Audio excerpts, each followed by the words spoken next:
छोड़ो करीम, क्या कर रहे हो? क्या हुआ तुम्हें? अब ये मत कहना कि तुम उस फजूल टेस्ट के बारे में सोच रही हो अभी तक। तुम्हारी सच्चाई सामने आ गई, इसलिए वो तुम्हारे लिए फजूल हो गया। और फिर तुम्हें एक कहने की क्या जरूरत थी? कुछ और नहीं कह सकते थे क्या? मेरी जान, तुम्हें इस बात की खुशी नहीं जब मैंने कहा कि आयशा को किसी के साथ नहीं बदल सकता? बस तुम्हें ये याद है कि मैंने एक कहा था। हाँ, काश तुम्हारा कहना काफी होता। तो तुम्हारा मतलब कि मैं टेस्ट में फेल हो गया हूँ? आयशा जान, क्या मैंने कभी तुम्हें धोखा दिया? हाँ, नहीं दिया, लेकिन इसका मतलब ये तो नहीं है कि कभी भी नहीं दोगे। मुझे समझ नहीं आ रहा तुम पे यकीन कैसे करूं मैं। वाह भाई वाह, यानी धोखा दूं या ना दूं, लगता तो मैं तुम्हें ऐसे ही हूँ। आओ तुम्हें कहानी सुनाता हूँ मैं, फिर शायद तुम्हें समझ आ जाए मेरी। आओ।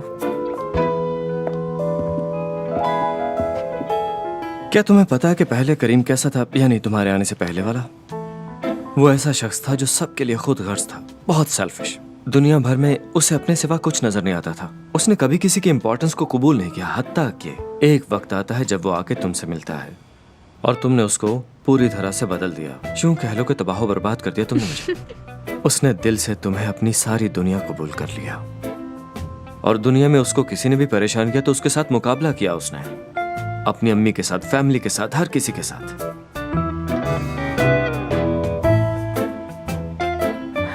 आयशा, अब तुम ही मेरा अपना हो, मेरी फैमिली हो, सब कुछ हो। और अगर ये मामूली सा टेस्ट तुम्हें मेरी मोहब्बत की तरफ से शक में डालता है तो मुझे नहीं पता कि मैं क्या करूं तुम्हें मनाने के लिए। मुझे माफ कर दो, तुम ठीक कह रहे हो।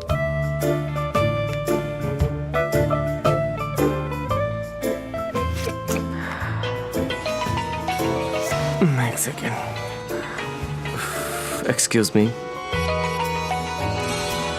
आई एम सॉरी, मुझे ये कॉल सुननी होगी, बहुत इंपॉर्टेंट कॉल है। जी फरमाइए। करीम साहब, जैसा कि आपने मुझे कहा था, मैंने सब कुछ देख लिया है। मुझे एक डॉक्यूमेंट मिला, उसमें लिखा था कि ज़मीन कैसे बेची गई है और कैसे मोहसिन साहब ने किनान साहब से वो खरीद ली। ठीक है, आप उसे संभाल लीजिए अच्छी तरह।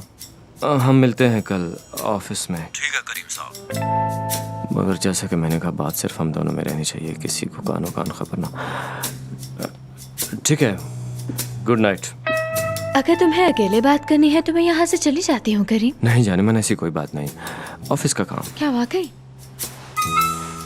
अच्छा, मैं ऐसा करता हूँ कि शॉवर लेके जल्दी आता हूँ, फिर हम मिलके कोई अच्छी सी फिल्म देखते हैं, ठीक है ना? ठीक है।